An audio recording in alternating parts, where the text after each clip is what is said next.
Selamat mendengarkan podcast ini. Selamat pagi Bapak Ibu Jemaat terkasih. Kebenaran kita hari ini 2 September 2022 dengan judul Yang Terbaik. 1 dari 3 pencobaan yang dialami oleh Tuhan Yesus dari iblis adalah ketika iblis membawa Yesus ke kota suci dan menempatkan dia di bumbungan bait Allah. Iblis berkata kepadanya, "Jika engkau anak Allah, jatuhkanlah dirimu ke bawah, sebab ada tertulis mengenai engkau, ia akan memerintahkan malaikat-malaikatnya, dan mereka akan menatang engkau di atas tangannya, supaya kakimu jangan terantuk kepada batu." Yesus berkata kepada iblis, "Ada pula tertulis, janganlah engkau mencobai Tuhan Allahmu." Maksud dari pencobaan ini adalah agar Yesus meragukan penyertaan Allah Bapa. Jadi, iblis mendorong Yesus untuk berspekulasi. Hal ini terjadi di awal pelayanan Yesus. Pernyataan Yesus ini sebenarnya diambil atau terkait dengan peristiwa bangsa Israel di Masa dan Meriba. Dalam Keluaran 17 ayat 1 tertulis, "Kemudian berangkatlah segenap jemaah Israel dari padang gurun Sin, berjalan dari tempat persinggahan ke tempat persinggahan, sesuai dengan titah Tuhan. Lalu berkemahlah mereka di Rafidim." Bangsa Israel dituntun tiang awan pada waktu siang dan tiang api pada waktu malam. Lalu berkemahlah mereka di Rafidim. Tetapi di sana tidak ada air untuk diminum. Jadi mulailah mereka bertengkar dengan Musa. Bahkan pernyataan-pernyataan bangsa Israel menyakiti hati Tuhan dan hati Musa. "Mengapa engkau membawa kami ke padang gurun ini? Apakah tidak ada kuburan di Mesir?" Selanjutnya mereka juga bertengkar, "Berikanlah air kepada kami, supaya kami dapat minum." Tetapi Musa berkata kepada mereka, "Mengapakah kamu bertengkar dengan aku? Mengapakah kamu mencobai Tuhan?"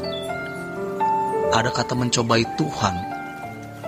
Kata mencobai artinya meragukan kasih, kehadiran, pemeliharaan Allah, serta penyertaannya. Padahal mereka sudah menyaksikan dan mengalami sendiri bagaimana Tuhan memberikan tulah kepada bangsa Mesir. Mereka menyaksikan bagaimana laut Teberau terbelah. Di depan mata mereka, Allah membunuh algojo-algojo Mesir yang sangat besar kemungkinan pernah menyiksa mereka. Sekarang, mereka mau melempari Musa dengan batu. Memang, kalau kita baca Alkitab, bangsa itu keras kepala, tegar tengkuk, sehingga sebagian besar mereka mati di padang gurun, tidak masuk tanah Kanaan. Selanjutnya, berfirmanlah Tuhan kepada Musa, "Berjalanlah di depan bangsa itu, dan bawalah beserta engkau beberapa orang dari antara para tua-tua Israel. Bawalah juga di tanganmu tongkatmu yang kau pakai memukul sungai Nil, dan pergilah. Maka aku akan berdiri di sana, di depanmu, di atas gunung batu di Horeb. Haruslah kau pukul gunung batu itu, dan dari dalamnya akan keluar air, sehingga bangsa itu dapat minum."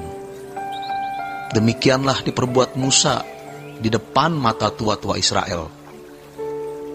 Dinamailah tempat itu Masa dan Meriba. oleh karena orang Israel telah bertengkar dan oleh karena mereka telah mencobai Tuhan dengan mengatakan, adakah Tuhan di tengah-tengah kita atau tidak? Allah tidak pernah berubah.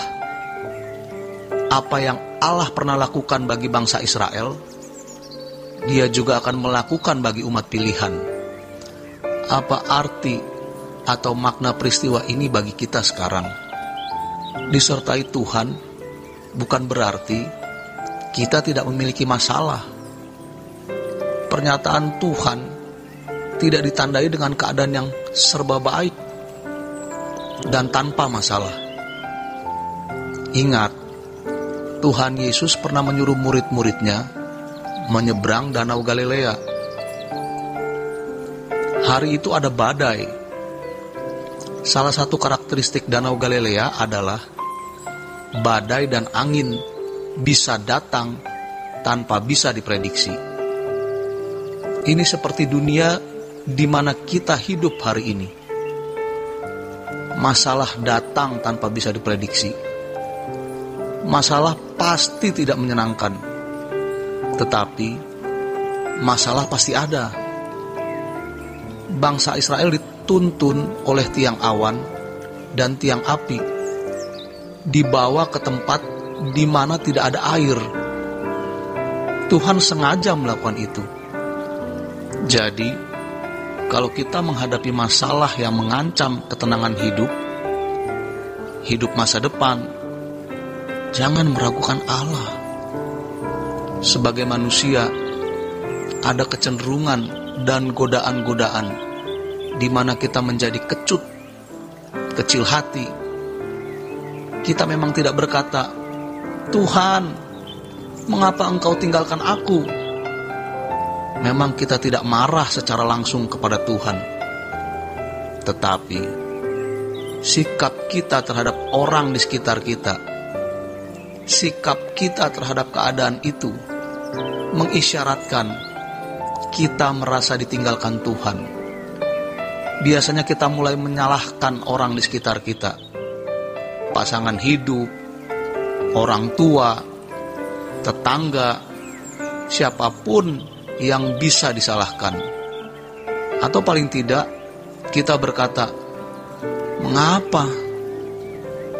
Mengapa? Mengapa? Ingat, Tuhan tidak pernah memberi yang tidak terbaik. Hanya sering kita tidak mengerti bahwa itu yang terbaik. Allah merancang agar bangsa Israel sampai ke tanah yang berlimpah susu dan madu. Tidak lagi menjadi bangsa budak, tetapi bangsa yang mandiri. Dipercayai menduduki sebuah negeri, dan mereka bisa menikmati negeri itu dengan limpahnya. Allah terlampau cerdas, terlampau berhikmat, juga sangat baik.